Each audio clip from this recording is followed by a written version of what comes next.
Hi, I'm Tommy Butts, Extension Weed Scientist with the University of Arkansas System Division of Agriculture. Today, as a part of this virtual field tour in soybeans, I'm going to be discussing several different things, including adjuvants, spray water quality, and the Enlist E3 soybean system. Today, I'm at the Rohr Research Station in southeast Arkansas, where I'm standing in a few of my trials that I have being conducted down here. Now, the first thing I want to mention is a lot of this research that's being conducted on the research stations is supported by the Arkansas Soybean Promotion Board and the checkoff dollars that come from producers. So I'm very much appreciative to have that support to be able to conduct this research and generate these science-based recommendations that we can provide to our Arkansas soybean producers. So thank you very much for that support. Behind me in this field site here in Rohr, you may notice all the Palmer amaranth that's rearing its ugly head above the canopy. We have a very healthy Palmer amaranth population here. It's our #1 driving weed in these programs that we need to deal with. Also at this site, however, we do have a healthy grass population that includes broadleaf signal grass and barnyard grass. So it really takes a holistic program approach to manage the wide spectrum of weed species that we have at this site, with the wide array of grasses and the broadleaves like Palmer, the thick population of Palmer that we have, as you can see behind me. We really need a whole program to manage all of this to be successful and have clean soybean plots in a soybean field. This plot received an application of Enlist 1 tank mixed with Roundup Power Max, but there were no residuals used in that first post-emergence application. Now all our plots out here did receive a blanket pre-emergence application, so all these plots are treated equal as far as the pre-emergence goes, but our post-treatments are what differed. So in this plot you can see what one application, a single tank mix application of Enlist 1 plus Roundup Power Max was able to give us for weed control, but there's still Palmer amaranth plants in there. There's still a lot of grass pressure that broke through after the Roundup killed off what was up. So there's still a lot of pressure that was able to come up and start deterring our soybean growth. In this plot here, you can see what an Enlist 1 plus Liberty tank mix single application does. Once again, we were able to control some of the pigweeds, some of the grasses, but not all of them, and we have several escapes. Here in this plot, we actually have a 3-way tank mix of Enlist 1 plus Roundup plus Liberty. So this 3-way tank mix almost looks worse than our other 2 where we were just relying on Enlist and Roundup or Enlist and Liberty. The 3-way tank mixture also, we've had reports where it's heated up the mixture a little bit, and we've seen a little bit more crop injury on some of our Enlist E3 varieties. Now it's not a lot, it's just a little bit of speckling, but it's something to be aware of that when we load all 3 of those herbicides into one mix, we do end up with a little bit more crop injury, and our weed control appears as if it suffers slightly as well. So the 3-way mix is just definitely not something we recommend from our university perspective. This plot right here is actually where we got our greatest weed control in this Enlist E3 soybeans program study. What this treatment included was sequential post-emergence applications on top of the blanket pre-emergence application that every treatment got. The first post-emergence application in this treatment included Enlist 1 tank mix with Roundup Power Max and a Group 15 residual product. In this case, we used esmetolochlor. So that Group 15 provides us some residual Palmer amaranth and grass control, and our Enlist was able to take care of our Palmer pigweeds that were emerged, and our Roundup helped take care of our grasses that were emerged. Now, following that first post-emergence application 2 weeks later, we followed it up with a second post-emergence application of Enlist 1 plus Liberty herbicides. And so that tank mixture then was able to finish off any Palmer amaranth that maybe had survived that first shot, as well as take care of any late emerging flushes that it came up at that point.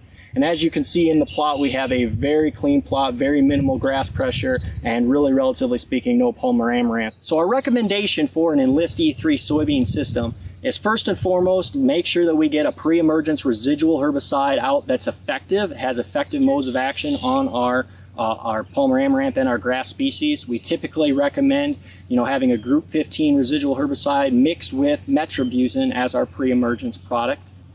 We want to follow that up with a first post-emergence tank mix that will include Enlist 1 plus Roundup Power Max plus another Group 15 herbicide. This provides us that initial post-emergence weed control we need, as well as overlaying a residual herbicide to try and control later flushes of Palmer or later flushes of grasses. In the Enlist E3 soybean system, we used esmetolochlor There are a couple other options, but please make sure to check the Enlist tank mix website to use approved products as far as when we're tank mixing those different products to spray over top of our soybeans. And then finally in this system, we want to make a second post-emergence application, a sequential about 14 to 21 days after that first post-emergence application, in which there we will tank mix Enlist 1 plus Liberty, and that'll help us eliminate any misses that we may have had or control those late flushes as well. So having those three applications, a pre-emergence and then sequential post-emergence applications, can really give us excellent weed control and provide us with a clean soybean field in this Enlist E3 system. Another facet of our weed science research that I wanted to discuss today is our work with spray water quality and how adjuvants can impact that spray water quality, as well as the resulting weed control in a field situation. So over the past couple of years, we've been conducting a statewide survey of spray water quality. We've been trying to collect as many samples as possible that growers are using to spray their fields with. And what we've been testing for is the pH of that spray water, as well as the hardness and a few of the cations that have been known to give us some issues as far as tying up some of our herbicides. So generally speaking, for our herbicide applications, we'd rather have the spray solution be slightly acidic and really have soft water. That helps our herbicides be the most active and hopefully be the most effective at controlling our weed species out there. So as a part of this survey, statewide survey that we've conducted, last year alone we evaluated over 40 different spray samples that were collected across the state. And what was really interesting is we had spray pHs range from anywhere less than 6, which is pretty acidic, all the way up to 9, which is fairly basic. So we had a wide range of spray pHs. As well as our water hardness levels were all over the board as well. We had anywhere from basically a complete 0, so extremely soft water, all the way to nearly 400, 450 parts per million, which is basically off the charts hard as far as our water is concerned in the state of Arkansas. So we have a wide range of soft to hard water and a wide range in spray pHs. And we noticed there was really no correlation between those either. You could have a relatively neutral pH and very hard water, or you could have very soft water but a very high pH. So there's no real correlation there, and the best way to find out what your water is at is really to have it tested. Now, along with that, there's a lot of different adjuvants that are being promoted for use in our spray water out there to help improve, the herbicide getting absorbed into the plant, the herbicide sticking on the plant, helping water condition our spray water so that it's more, our herbicides are able to be more available for uptake, all those kinds of things. So we wanted to investigate a few out here today and just see how, with the spray water that we have down here at Roar, how these different adjuvants may impact our herbicide. So in this plot right next to me, we sprayed Liberty herbicide by itself at a full label rate. We were spraying it only at 10 gallons per acre, so it is a little bit low compared to what the label calls for of 15 gallons per acre. But I really wanted to put the stress on the adjuvants and see what they might be able to do as far as our weed control levels out here. So in this plot, like I mentioned, we sprayed Liberty just all by itself.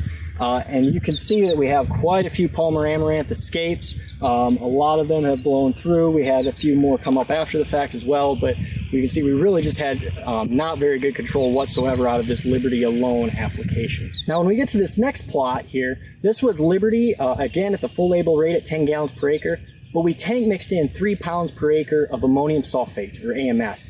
And you can see we have much greater weed control in this plot than we did in the previous one with Liberty by itself. Now, what the AMS actually does is it's a water conditioning adjuvant, and so you need to add that in first into your spray tank with the water, and what it does is it ties up any cations that we may have in that solution. So things like calcium, magnesium, iron, those are very hard cations that will tie up some of our different herbicides like Liberty or like Roundup. And so by adding in AMS, that gets in there and it binds up those cations so that once we add in the herbicide chemistry, the herbicide's more available in that spray water to actually do its job and reach the plant and not be tied up in that spray water.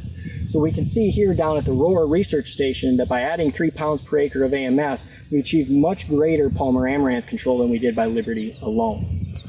So coming back to our Liberty plus AMS plot, we already discussed the enhanced weed control from adding that into the spray tank. But a couple other caveats that I want to mention in this plot. You'll notice that we still do have escapes. We don't have perfect weed control out of it. Adding AMS into the tank is not going to be a silver bullet. It's not going to fix all of our problems, but it definitely is a piece of the puzzle here that we can increase some of our weed control and have some better outcomes from our applications just by adding that into the tank. So it is one piece of the puzzle that we really should pay attention to. The other thing that I'll mention with AMS is it's probably not a fix-all be-all for every single application. You really need to know what your spray water is at. If you have very soft water with minimal cations, adding AMS into the tank probably is not going to help, because that's what it's doing, is tying up those cations. So if you have very soft water, adding AMS in is probably not going to be a benefit. But if you have it tested and you have pretty hard water with a lot of calcium, magnesium, iron in that system, adding in AMS to the tank could be a huge benefit, like we see here at the Rural Research Station, because it'll help tie up those cations, allow for that herbicide to be more free and active, and then hopefully give us better weed control in the end, like we've seen here in this research trial.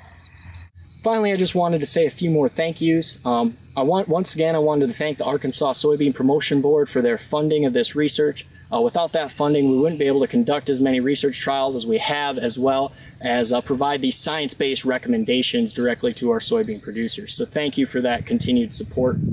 I also wanted to thank the University of Arkansas System Division of Agriculture for their continued support of this research, as well as our extension activities that we have going on across the state.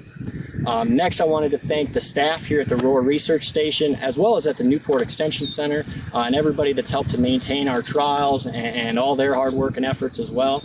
And finally, I wanted to thank my weed science crew for their hard work and dedication over the summer, as well as the long days traveling and spraying and planting and everything else. I really appreciate all the hard work my crew has put in to be able to conduct some of this research. So with that, thank you for watching today and learning more about adjuvants and spray water quality in the Enlist E3 soybean system. My name is Tommy Butts, Extension Weed Scientist with the University of Arkansas System Division of Agriculture. Thanks for watching.